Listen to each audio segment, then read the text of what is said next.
Ang ganda-ganda nung teaser nung very excited po ako. Actually, yung nagawa ko yung pelikula, sabi ko nga ibang fulfillment talaga yung naranasan ko dito na sabi ko, sana may next ka after Balota. Sa palagay mo ba, kompleto ng pagka-actress mo ngayong nagsinumalaya? Ay, oo naman. Malaking factor. Actually, ang sarap dahil iba siyempre sa pelikula, iba sa soap opera. So, nagpapasalamat ako, of course, sa GMA. Thank you very much. See you at the Cinemalaya 20 at Ayala Malls. Actually, yung award bonus na lang yun. Ang pinakamaganda dito ay nagawa namin ito na may mensahe para sa mga mamamayang Pilipino. balita namin nakasugat ka sa during the shooting. Marami. Paano na pag-usapan ng Lord na parang Actually, siya yung very excited. Nung in-offer sa akin ng GMA, together with Direct Team, sinabi ko sa kanya yung story and everything. Sabi niya, naku, gawin mo yan. Sa yung pagkakataon na makapag-sinimalaya ka. Kaya sabi ko, okay. Sa mga nag-push talaga sa akin na magawa ko. Ayoko naman. Ang sarap gumawa ng pelikula dahil sa Balota. Yun yung pinakamagaling. Kapag gumagawa ka ng isang proyekto, yung mensahe ng pelikulang pinapaabot mo dun sa manonood. So, very excited kami kung ano yung magiging impact nito sa mga makakapanood. Bukod sa Declaborize ka rito, nagkapasa-pasa ka raw. Hindi lang po pa sa sugat, kung ano-ano. Lahat na all of the above. Pero kumusta ka nagabaw si Direct Team? Actually, nagkaroon kami ng separation anxiety din sa itong araw na magkasama kami dalawa. Sabi ko nga, grabe yung emotion dahil siguro sa ginawa din namin pelikula. Sabi ko nga, hindi matatawaran yung friendship na nabuo kahit sa loob ng 7 araw lang. Saan ka mo? Iba-iba. Cavite, Antipolo, Bulacan, Quezon City. Ano na actually Ding Dong? Wala kita yung teaser. Wala, parang dun pala sinasabi niya, I'm very proud of you, very excited daw sa panoorin yung Balota. Tapos, kinukwento ko sa kanya, ayoko may kwento. Gusto ko mapanood ng walang hint or anything na alam ko. So, excited siya. Congratulations, ang ganda ng teaser. Salamat, salamat. Ay, naku, saludo talaga ako sa mga teachers na ginagawa ito na pala talagang ginagawa nilang, alam mo yung protektahan ang boto ng taong bayan kahit na may ito buhay nila. Parang, ikukwento ko na lang, pero parang panood hindi kasi may mga lingwahe na hindi kakakibat sa mga maliliit na bata. Nakaka-relate ka rin ba dito sa tema nito? Kasi lahat naman tayo, kahit yung mga artista nung panahon ng election, may political limang sila, diba? Oo naman siguro. So, ang hirap magbanggit kung ma-experience, pero sa awa naman ng Diyos, sa mga nangyari naman sa akin at mga ginawa ko naman ng mga butuan, wala namang ganito akong experience.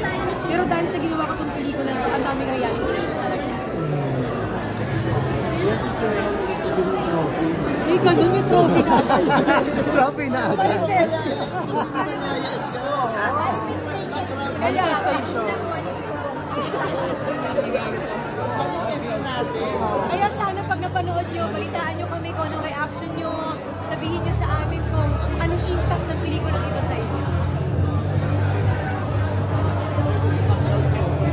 Oo.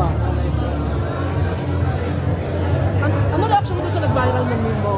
Yung parang madumis ka dun sa eksena? Proud ako dun eh. Kasi alam niyo ba, simula umaga hanggang natapos kami ng midnight na, hindi ako nagbura ng kahit anong putik kasi yung putik na yun na nasa kamay ko, hindi yung prosthetics, yung talaga yung nakuha ko dun sa eksena ginawa ko magmula ng umaga hanggang gabi. Sabi ni Derek, magtatanggal ka ba? Hindi, wag na. So kumakain ako, naka-gloves ako at saka kutsara tinidor. So hanggang magtapos talaga yung continuity namin dire-diretso. Talagang sineryoso mo yung karakter mo.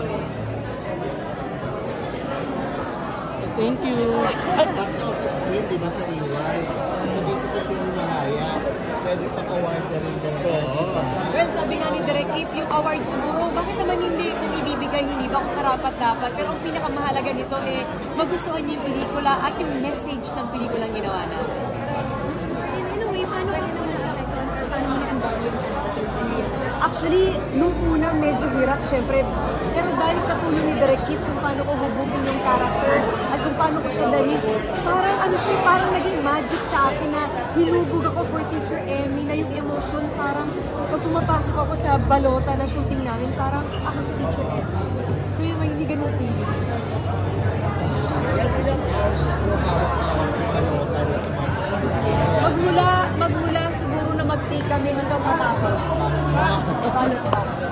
Kasi tumatakbo siya sa palayan sa pinakamainit na araw eh. Di ba meron tayong hottest day on record? On that day, nasa kalsada siya, tinatakbo niya yung balo sa mga kalahiban. So, medyo mahirap. One of these days, ilalabas ko yung mga sugat ko kasi ano ko siya eh. Piniksuran ko, kaya niloloko ko ng asawa ko, ano kayang iuwi mo ngayong gabi na ito after ng shooting mo? Kasi per shooting talaga, may pasa, may gasgas, may... Madami sinisin ko, direct, may pasa na naman ako, direct, may bukol. May bukol lahat. Uwi mo, may dagdag na sugat. Oo, pero last 2 days namin, congratulations to me, wala. Nakaapak lang siya ng jeps na last. Oh! Pampaswerte yun. Salamat! Congratulations. Ayan, o pa ako, di ba ang ganda? O, piso, gago. Wala ano.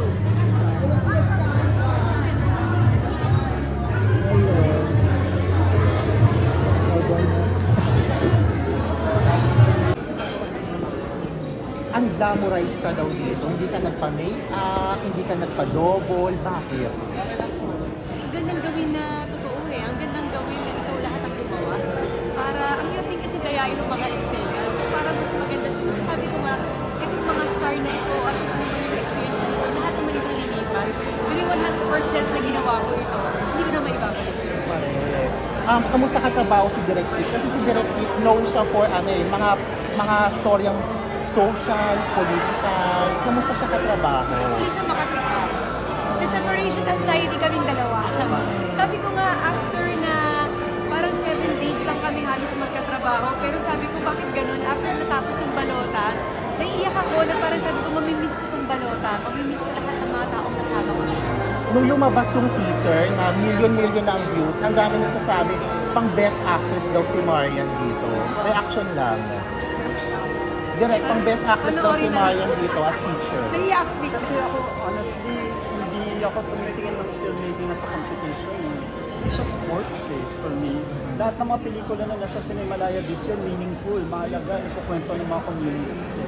So ayoko siyang isipin na sa horse race because magtulungan kami lahat eh, kami lahat ng filmmakers kasi kami yung inspiration ng isa't isa, nabasa namin yung mga script ng isa't isa. Kung may mangyaring award, may recognition, bonus na lang yun eh. At the end of the day, ang pinakamahalaga kung bakit namin ginawa yung film, which is to talk about the elections before the elections. Kasi if we talk about the elections during the elections, it's too late. Marian, anong mensahe ang gusto mo ipaabot sa pelikula? Naku, isa pa yan sa siguro dahilan kung bakit yung ginawa ang balota. Kasi napakaganda ng mensahe sa lahat ng manonood. Yun yung mahalaga eh.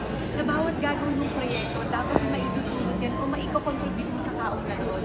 So this time siguro sana pag napanood nila yung balota, isipin nila kung gaano kahalaga ang bonus nila sa pagboto.